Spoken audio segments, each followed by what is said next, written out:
కేసీఆర్ గారు హైదరాబాద్లో ఉన్నారు. నందినగర్లో వారి ఇంట్లో ఉన్నారు. ఆయన మొన్న రీసెంట్గానే 2 రోజుల క్రితము ఎర్రవెల్లిలో తన వ్యవసాయ క్షేత్రం నుంచి వచ్చి నందినగర్లో ఉన్నారు. సో ఇక్కడనే ఒక 10-15 రోజులు ఉండేటువంటి అవకాశం కనపడతా ఉంది. దీని నేపథ్యంలో ఇప్పుడు ప్రధానంగా దేని మీద చర్చించేటువంటి అవకాశం ఉన్నది. ఒకటి కేటీఆర్ గారికి ఏసీబీ ఇచ్చినటువంటి నోటీసులు, ఒకటి దాంతోపాటు బీఆర్ఎస్ పార్టీకి సంబంధించినటువంటి ఏవైతే మొత్తము పార్టీ పదవులు కానీ పార్టీలో ఈ ఏదైతే కమిటీలు ఉంటాయో ఈ కమిటీల వ్యవహారంలో కూడా ఒక కొలిక్కి ఓ నిర్ణయానికి వచ్చేటువంటి అవకాశాలు కనపడతా ఉన్నాయి, చర్చించేటువంటి అవకాశాలు కనపడతా ఉన్నాయి. పార్టీ ప్రముఖులతోటి మిగతా వాళ్ళతోటి కూడా కూర్చొని ఇక పార్టీని బలోపేతం మీద ఫోకస్ పెట్టాలి. ఇప్పటిదాకా ప్రజా సమస్యల మీద బాగా కొట్లాడుతూ ఉన్నారు.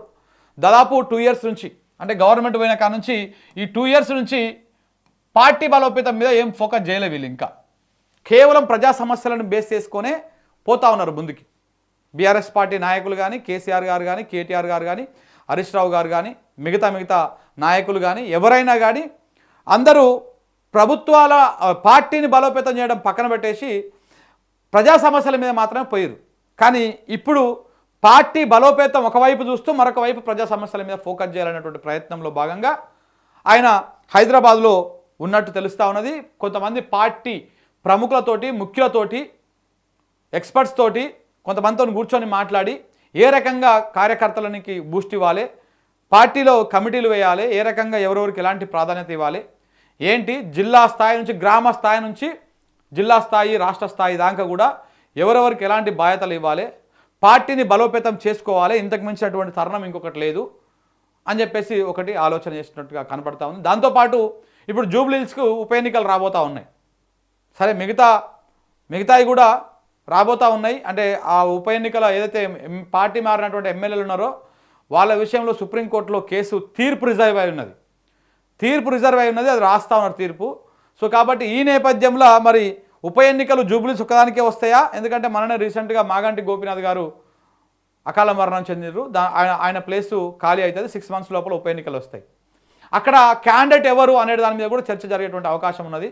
అక్కడ క్యాండిడేట్ ఎవరికి ఇవ్వాలి, ఎవరికి మళ్ళీ జూబ్లీహిల్స్ ఇవ్వాలి, సిట్టింగ్ స్థానం కదా బీఆర్ఎస్ పార్టీది. అక్కడ మళ్ళీ ఎవరిని గెలిపించుకోవాలి, పార్టీ బలాన్ని ఎట్లా చూపించాలి, ఏంది అనేది కూడా ఒకసారి ఆలోచన చేస్తూ ఉన్నారు. దానికి సంబంధించినటువంటి చర్చ కూడా నడుస్తుంది. దాంతోపాటు పార్టీ కమిటీలు కానీ, జిల్లా స్థాయిలో పార్టీ ప్రక్షాళన కానీ, ఇట్లా గ్రామ స్థాయిలో కమిటీలు ఏర్పాటు కానీ ఇవన్నీ కూడా జరిగేటువంటి అవకాశం ఉంది. అయితే ఒకవేళ పంచాయతీ ఎన్నికల స్కెడ్యూల్ వస్తేనేమో పంచాయతీ ఎన్నికల తర్వాత చేస్తారు. పంచాయతీ ఎన్నికల స్కెడ్యూల్ రాకపోతే మాత్రం ఇప్పుడు ముందుగానే ఇప్పుడే చేసేటట్టుగా ఆ అవకాశాలు కనపడతా ఉన్నాయి. ఎందుకంటే ఇప్పటికే చాలా లేట్ అయిపోయింది. 1 సంవత్సరం తర్వాత చేయాల్సి ఉంటుంది.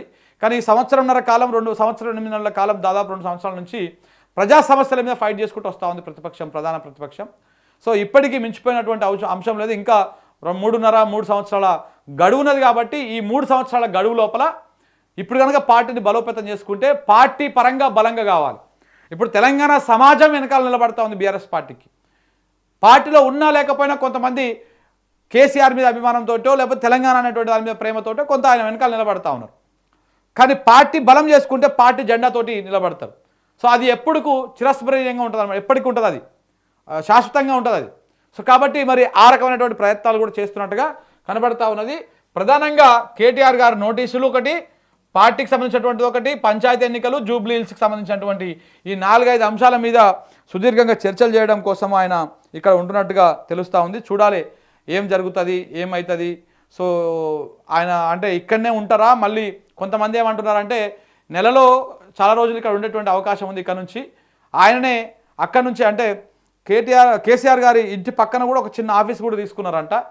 సో ఈ 2 ఎందుకంటే అక్కడ నుంచే పర్యవేక్షిస్తూ ఉంటాడు ఆయన. ఊకే భవన్కి పోవడమో లేకపోతే బయటికి పోతే కొంత మళ్ళీ అంత డిస్టర్బెన్స్ ఉంటుంది, ఎంత పోలీస్ పహారా లేకపోతే ఇదంతా కదలడం ఇవన్నీ కూడా ఉంటాయి. కాబట్టి పక్కన ఒక చిన్న ఆఫీస్ కూడా తీసుకున్నట్టు తెలుస్తూ ఉంది. చూడాలి ఏ రకంగా నిర్ణయాలు ఉండబోతున్నాయి. రాజకీయాల్లో తెలంగాణ రాజకీయాలు ఏమైనా సంచలనాలు కూడా చోటు చేసుకోబోతూ ఉన్నాయి. ఎందుకంటే ఒకవైపు రేవంత్ రెడ్డి మెడల కత్తి వేలాడుతూ ఉంది. మీనాక్షి నటరాజన్ రాసినటువంటి రిపోర్ట్ అనేటువంటి కత్తి వేలాడుతూ ఉన్నది.